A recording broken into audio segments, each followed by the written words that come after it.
اینجا چمن شاروالی شهر طالقان مرکز ولایت تخار است. جایی که با فرارسیدن رقابت‌های لیگ برتر فوتبال تخار همه ساله میزبان هزاران تن از علاقمندان ورزش فوتبال و ورزشکاران از سراسر این ولایت می باشد. با وجود استقبال گسترده مردم از آغاز لیگ برتر تخار، اما برخی از ورزش دوستان از نبود یک استادیوم معیاری به خاطر برگزاری این مسابقات ابراز نگرانی کرده از مسئولان می‌خواهند تا برای ساخت یک استادیوم استاندارد و معیاری اقدام نمایند. هوادارا به گونه بسیار خودجوش و چمن شهرداری طالقان میان. بالغ بر 5 6 تا 8 هزار بیننده داریم ما در چمن شهرداری طالقان که حضور پیدا میکنن، اما متاسفانه این هوادارا روی پاهایشان، روی زمینهای خاکی و روی جاهایی که نباید بنشینن و فوتبال تماشا بکنن میشینن، جاهایی که غیر منظم هست. این مردم شایسته یک استادیوم منظم و کامل هست که تا این بازی ها را از نزدیک تماشا بکنن.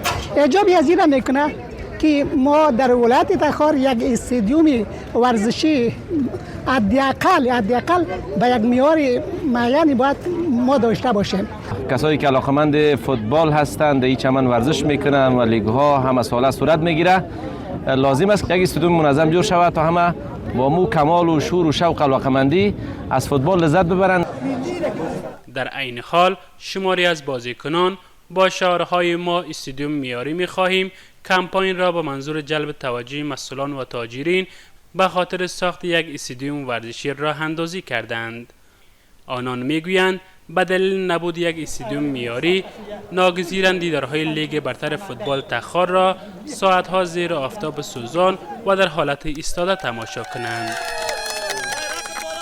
یک استادیوم خوب، یک استادیومی که جای هوادارا بشینه و از فوتبال لذت ببرن ما نداریم. از رئیس فدراسیون افغانستان خواهش میکنیم که در تخار یک استادیوم خوب آماده کنن و بسازن تا اینکه هوادارا لذت ببرن از فوتبال. این خواست مردم تخار سالهاست که یک استادیوم ورزشی جور شود و فدراسیون فیفا و فدراسیون ملی افغانستان به اون توجه کنه.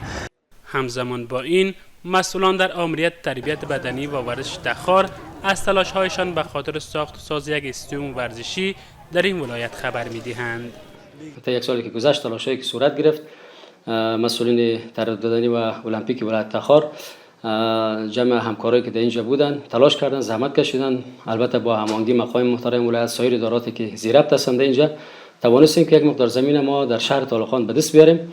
اسنادای از او تا یک حدودی را طی مراحل شده، از ولایت تخار کلا این اسنادا تکمیل شده، طی مراحل شده و این اسنادا ارسال شد به مرکز. بعد از اینکه انتقال زمین صورت بگیره از مرکز ما صاحب یک ملکیت میشیم و میشه که باز اونجا ما پروژه‌های مختلف در زمین تطبیق بکنیم. این در حالی است که از آغاز رقابت‌های لیگ برتر فوتبال 405 هجری خورشیدی در تخار 4 هفته سپری شده است و دیدارهای این رقابت‌ها با حضور 10 تیم به گونه دوستانه در چمن شاروالی شهر طالقان ادامه دارد و همچنان روزانه هزاران تن به خاطر تماشای این مسابقات در این چمن گرد هم آمده و تیم‌های مورد علاقه‌شان را تشویق و حمایت می‌نمایند.